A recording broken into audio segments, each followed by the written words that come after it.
Now, this girl. At this point in time, this girl has been seen in a vast variety of memes, more frequently the Babe Please memes, alongside our cartoon Leon Lush, or even Yeet. Saying dumbass things. You're not even making sense. And I personally do not know what crevice she crawled from, but then I came to find that she's actually from a manga. A manga that I've seen countless reviews calling it edgy, disgusting, weird, just stuff of that nature. And I would like to take this time to shout out the Masked Man on YouTube, because I practically shamelessly stole this idea from him. But yeah, both of his videos will be linked in the description. But now, the reason why I'm also covering it is because I asked myself, what is the context behind this frame? So today, I'll be talking about the 139 chapter manga, and ultimately explain the dark origin of Babe Please. But before that, babe, please be sure to leave a like on this video if you do find yourself enjoying it. Also, please subscribe, for more anime stuffs like this. And comment anything you want to see next or what you liked. And yeah, let's carry on. This anime is Mahou Shoujo site, or Magical Girl site. Now, this girl, her name is Aya Asagiri, age 14. And she would be your average adorable teen protagonist if it wasn't for the absolutely horrific life she has to live. Constant vicious bullying from her peers at school, to insane amounts of abuse in the place she calls home. At this point, she literally just wants to end it all. And if I remember correctly, the beginning of the anime is her deciding on whether to jump in front of a train or not. But that was all until the Magical Girl site peeked its ugly little head, along with all the creepy admins it holds. And this started a new and not improved life for Aya. The site magically sends her her new magic wand. Please also note that as soon as they use their wands, every time they use it thereafter, their lifespan decreases. Now back to Aya's wand. Her wand happens to be a gun. A gun that essentially saves her already in the first chapter of the manga. The bullies at school organized her and she thankfully managed to slip away, only to get caught after some time, and in a last-ditch effort, she uses the gun.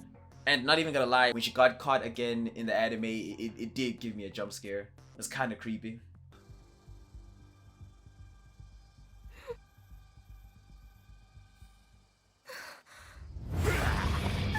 But now, when she uses the gun, it's not the kind of gun she thought it was. It happened to be a teleportation gun. And the two bullies that were chasing her became isekai material. Damn, guess who got ran a train now? And now from this point on, her life had the most insane and outrageous ups and downs I could barely even explain. But now, before we intro the rest of her family to give context to the frame, I wanted to introduce some of the side characters and their contexts.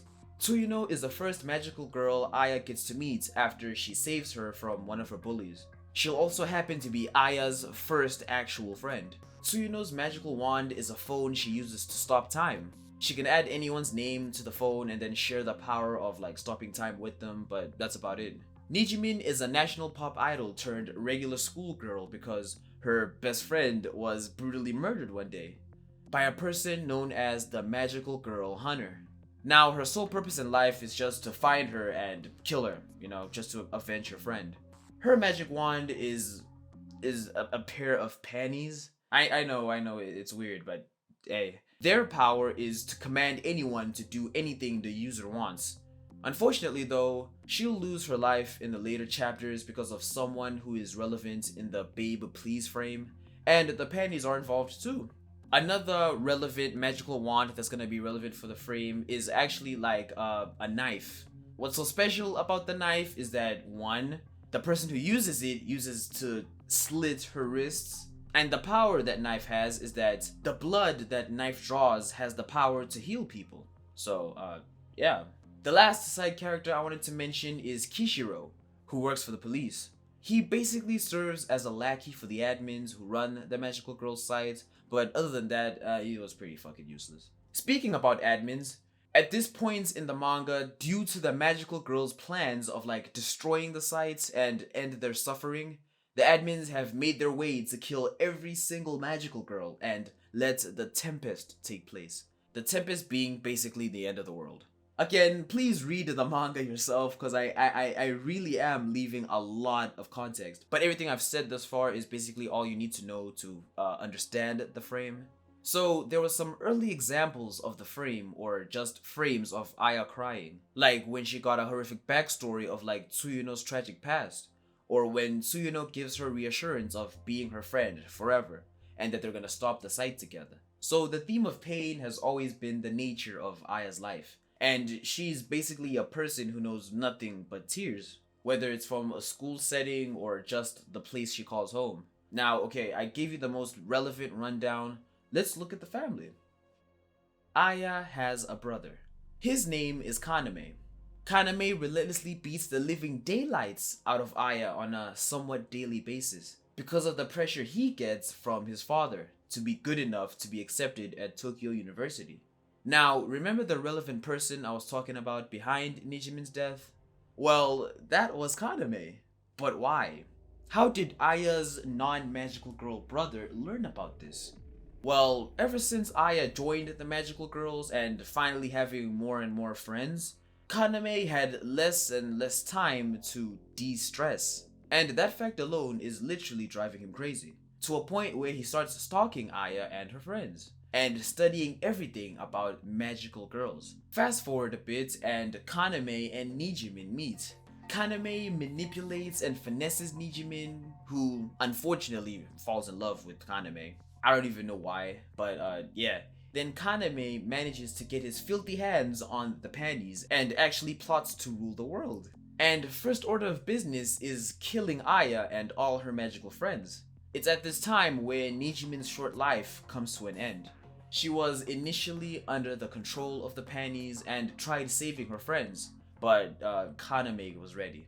And I'm not even gonna lie, watching this in the anime was kind of hilarious, but it was a very unfortunate death. Although, Nijimin did get one final blow in and got to stab him in the throat. And in a panic, he goes after that magic wand knife that I explained earlier. Then he tried to heal himself. When it all seemed lost and it looks like they were all done for, Kishiro, the admin lackey that I mentioned before, saved the girls and kidnapped Kaname by admin orders, but doesn't silence him and instead turns him into what you see here. Time and chapters go by and Kaname eventually escapes. In some very gruesome scenes, we see his struggle to escape and ultimately reach safety at the hospital. They change him out of everything and like get him medical attention. But now, where the fuck are the panties? It's only when he gets back home that we eventually make an odd and unexpected discovery. Kaname and Aya's abusive dad is for some reason wearing the panties. And the admins are on their way to kill the entire family now because of Aya, the magical girl rebellion, and the fact that non-magic girls know about them. I mean, how many people have worn the panties now that are legit not girls?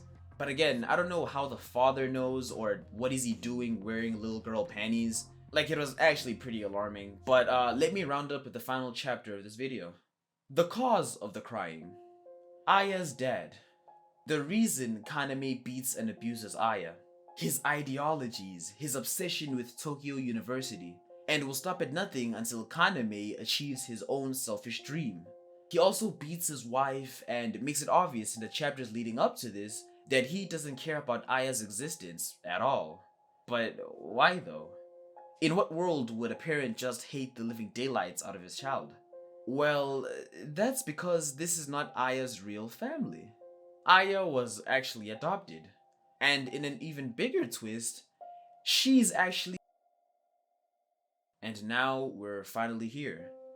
On our knees, in a room, about to be possibly murdered, bawling our eyes out, and we give birth to a meme.